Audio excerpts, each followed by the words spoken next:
જય શ્રી કૃષ્ણ, જય માતાજી. કેમ છો બધા? મજામાં? તો સ્વાગત છે તમારા બધાનો આજના એક નવા વિડીયોમાં. અને આજે સવારમાં જ ફ્રી થઈ ગયા છીએ એટલે વ્લોગ ચાલુ કરી દીધો છે. તો આજે છે ધૂળેટી, તો તમને બધાને ધૂળેટીની હાર્દિક શુભકામના. અમુક જગ્યાએ આજે કરી હોય અને અમુક જગ્યાએ કાલે છે. આજ વખતે ધૂળેટીનું પણ એવું થઈ ગયું છે કે વચ્ચે ઘણા આજે ધોકો રાખ્યો છે. એમ તો અમારે તો જોઈ જો મિસબેન સવારમાં વહેલી ઉઠી તો ગઈ. કાલે એને હતું કે રજા નથી, પણ આજે એને રજા છે. એટલે સવારે વહેલી ઉઠી ગઈ કે જો મમ્મી બધા રમશે ને તો હું રમવા જઈશ એમ. એટલે અત્યારે જો ઉઠી રજી તો નાસ્તો કરવા બેઠી છે. પછી કોઈ આજે ધૂળેટી કરતું હોય છે ને એને એકને અમારે બધા શોખ. ભાઈને તો મોટો થઈ ગયો ને એટલે ભાઈને કંઈ શોખ નથી. એટલે મિસબેન જોઈને ફ્રેન્ડ બધી આવી જાય તો ધૂળેટી રમવા જશે. જો હવે સવારમાં છે ને મિસબેન ના બધા ફ્રેન્ડ આવી ગયા છે હોળી રમવા. કા હેપી હોલી. હા, અને અમારા પંચીબેન તો પિચકારી લઈને પૂગી ગયા છે. કા હા, અડધા એ આજ કરી નાખ્યું છે ધૂળેટી ને અડધા કાલ કરશે ને એવું છે. કા આજ વખતે તો છે ને એવું. હે મિસુબેન ને ખબર જ નથી કે આજ ધૂળેટી છે. એટલે મિસુબેન તો હજી તો ઉઠીને સારું થયું વહેલી ઉઠી ગઈ હતી. કા ત્યાં તો રૂહી એને બધા એને આમ ભરી મૂકી. હા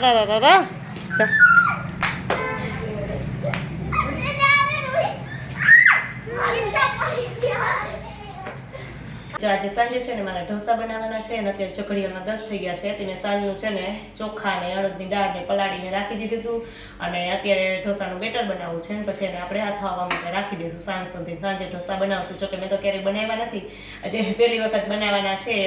તો જો મેં અડધું તો બધું પીસી લીધું છે અને આટલું બાકી છે. તો જો આ છેલ્લો ખાણવો બાકી છે ને તો આપણે આને મિક્સરમાં નાખી અને પીસી લઈએ. હવે એક છેલ્લો ખાણવો બાકી છે, પછી બેટર છે ને એને આપણે આથાવવા માટે રાખી દઈએ. જો એટલું આપણે બેટર છે એ તૈયાર કર્યું છે. અને પછી આપણે જોઈએ કે સાંજે ટ્રાય કરીએ કે આપણો ઢોસો બને છે કે નહીં. હવે કેવી રીતે એ તો સાંજે ખબર પડે. જો આપણે ઢોસાનું બેટર છે ને મસ્ત તૈયાર થઈ ગયું છે.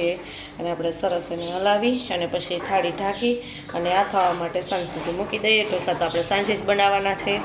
એટલે જો સરસ મજાનું થઈ ગયું છે ને થોડુંક આપણે એમાં પાણી નાખીએ, કેમ કે એકદમ બહુ ઘાટું છે. પછી તો આપણે જરૂર પ્રમાણે પાણી નાખશું એટલે સરસ છે ને એકદમ ઢીલું થાય. અને એવું હોય છે તો આપણે ઉપરથી પછી પાણી ઢોસા બનાવવા ટાઈમે એડ કરી દઈશું. પણ અત્યારે જો બહુ મસ્ત આપણું બેટર છે બનીને તૈયાર થઈ ગયું છે. અને હવે આથો કેવોક આવે એ પ્રમાણે આપણા ઢોસા છે એ બનશે. તો હવે અત્યારે તો મૂકી દઈને. હવે મિસુબેન તો જો હોળી રમવા ગઈશ ને તો હજી આવી નથી. 10 થઈ ગયા તોય 8:30 વાગ્યાની ગઈ છે. તો હવે એને બોલાવી લઉં અને પછી હજી તો એ આખી ભરી છે તો એને નવડાવી દઉં ને એવું બધું કામ કરી લઈએ. હાલો મિસુબેન છે ને હોળી રમીને આવી ગયા છે ને દઈસા જરા કા એ આખી ભરાઈ જેવા પાકા કલર હશે ને તો કલર જવાના નથી. કા દાદા શું કહેતા હતા એ કે આમાં તો મિસુબેન ને 100 રૂપિયાનો સાબુ દે ને તો કલર જવાનો નથી. કા તો હવે જોઈએ મિસુબેન ને હવે નાઈન કલર જાય કે ન જાય એમ આમ જોતો ખરા. આ જામી ગયો કલર. જો મારા હાથમાં હાથમાં બેસી જશે એવું મિસુબેનનું કામકાજ છે. કા હવે કંઈ બોલવાની પરિસ્થિતિમાં નથી. આખું ઉપર ને જોતો ખરા ને એનું દઈતા જો કેવી લાગે છે કોમેન્ટમાં કહેજો જરાક. હા ચિત્રા જેવી લાઈક તો મિસુબેન. કા હે ચાલો મિસુબેનને અમે ઘણી નાખીએ પછી કલર જાય કે નહીં પછી બતાવે કે કેવો કલર ગયો છે. એમ આમાં જાય એવું લાગતું જ નથી. 2-3 જેવી નવી લેવાની છે.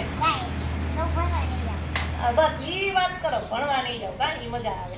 હવે ભણવા તો જવાનું જાય, કલર જાય કે ન જાય. હો હાલો તો મિસુબેનને ફટાફટ નવડાવી દઈએ.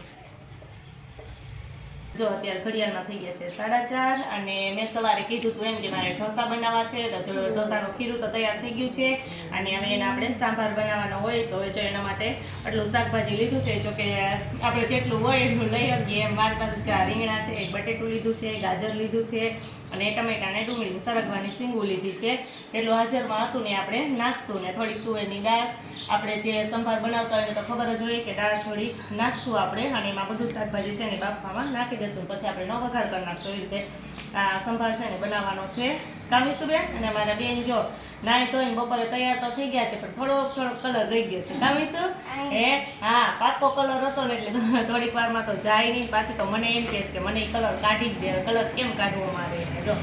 કા તો કંઈ કીધું નતું એવું વળી રમવાનું. હાથ તો જો હાથમાં તો એટલો બધો લગાવ્યો ને તો ગયો જ નથી હાથમાંથી. કા હવે કેટલાક દિવસ રહે હે હા કાલ વહી જાવ. કાલ કેવી રીતે જઈએ તો આપણે જોઈએ. તો જો એટલો બધો એ કલર એવો પાકો જ છે એટલે જ ન ગયો. બહુ મેં તો જાય આમ ઘઈશું તોય અહીંયા હજુ લઈ ગયું. કા પણ કલર ન ગયો.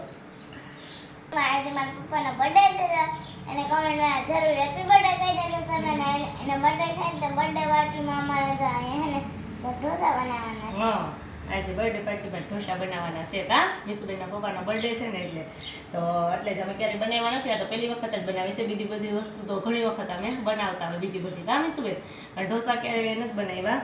એટલે હવે જો આપણે પેલા સંભારનું કરીએ, પછી મસાલો બનાવવાનું બધું કામ ચાલુ કરીએ ને પછી બનાવી દઈએ ઢોસા. એને બેબી પેપર હા એને એવું બધું બેનનું તો બધા કરતા અલગ અલગ જ હોય. તો હાલો ફટાફટ બધી શાકભાજી છે ને કટ કરી અને આપણે બધું આપવા માટે નાખી દઈએ. તો જો આપણું બધું એટલું શાકભાજી છે ને કટ થઈ ગયું. સરગવો છે, રીંગણા છે, બટેટું થોડુંક જ લીધું છે, આ ડુંગળી છે, ગાજર છે અને ટમેટા છે. જો આટલું લીધું છે આપણે આ બધી શાકભાજી. અને હવે એક વાટકો એક આપણે દાળ લેશું, નાનો વાટકો એમાં તુવેરની દાળ બાફવા નાખીને એની આ જ બધું છે ને બાફવા નાખી દઉં. આપણે અલગ અલગ કરવું હોય તો હાલે દાળ બાફીએ અને પછી આ બધી શાકભાજી છે ને અલગ વઘારી અને બે અલગ અલગ ચોળવીએ અને પછી કરીએ તો એ સરસ થાય એમ. પણ આ એક દાળની સાથે જ બધું બાફવા માટે નાખી દઈએ તો ઝડપથી થાય એમ.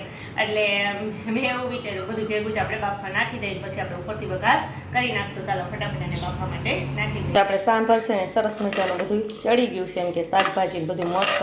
પણ આમાં આપણે બ્લેન્ડર ફેરવવાનું નથી, એકદમ ઘટ જ રાખવાનું છે.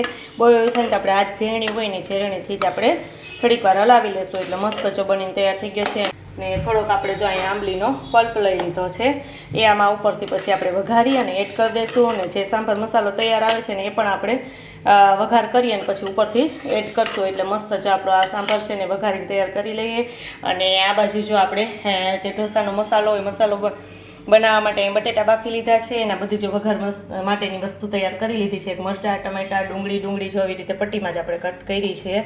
અને આદું ને લસણ ને હમણાં ખાંડી નાખશું એમ. એટલે એ બધું તૈયાર થઈ ગયું છે. તો હાલો હવે આપણે પહેલાં સાંભારનો વઘાર કરી નાખીએ ને પછી મસાલો વઘારીએ. તો જો સાંભારનો વઘાર કરવા માટે એ બધા જો સૂકા મસાલા લઈ લીધા છે ને જે આ તૈયાર મસાલો આવે છે ને એ લઈ લીધો છે. આપણે ઉપરથી એડ કરી દઈશું. અને આપણો સાંભાર તો જો મેં કીધું એમ બહુ મસ્ત રેડી તૈયાર થઈ ગયો છે. તો હવે આપણું તેલ ગરમ થઈ ગયું છે તો આપણે ફટાફટ વઘારી નાખીએ. તો આપણો સાંભાર છે એનો વઘાર થઈ ગયો છે. મસ્ત મજાનો સાંભાર બની ગયો છે. અને ઉપરથી આપણે એમાં લીલા ધાણા નાખી દઈએ એટલે આપણો સાંભાર કમ્પ્લીટ થઈ જાય. તો જો આપણો મસાલો બાકી હતા ને તો મસાલો બહુ મસ્ત જો બનીને તૈયાર થઈ ગયો છે. અને ઉપરથી આપણે લીલા ધાણા નાખી દીધા છે. અને એકદમ મસાલો છે ને ટેસ્ટી બન્યો છે. ચાખીને તો જોઈ લીધું છે કે બહુ મસ્ત બન્યો છે. તો બસ હવે એક આપણે બધા આવી જાય એટલે ઢોસા બનાવવાની કામ ચાલુ કરી દઈએ. અને હજી તો જો ઘડિયાળમાં કેટલા 6 થયા છે. જોકે અમારે તો જમવાનું વહેલું જ હોય એટલે બધા આવી જાય એમ ઢોસા બનાવતા જશું. કેમ કે એમાં બહુ વાર લાગે કે એક ચડે ને પછી બધા જમતા જાય. તો હાલો હવે આપણે બધું પ્લેટફોર્મને એવું સાફ કરી નાખીએ તો બધા આવી જાય. તો મસ્ત જો આપણો ઢોસો છે ને બનીને તૈયાર થઈ ગયો છે. પણ બેટર સેજ જાડું હતું ને એટલે શું કહેવાય કે સેજ આમ એકદમ ક્રિસ્પી ન થયો. પણ મસ્ત જો આપણા ઢોસા બનીને તૈયાર થઈ ગયા છે. અને આપણે મસાલો એમાં એડ કરી દીધો છે. અને આપણે મસ્ત જો એક ઢોસો બનીને તૈયાર થઈ ગયો છે. કે પહેલી ટ્રાય છે એટલે થોડોક તો આમ તેમ થાય પણ મસ્ત તો જો બન્યો છે. અને હવે આપણે સાંભાર લઈ લઈએ. પ્રિન્સભાઈ છે ને ખાવાનું બહુ મોડું થાય છે એટલે એને આપણે ડીશ તૈયાર કરી અને ખાવા આપી દઈએ.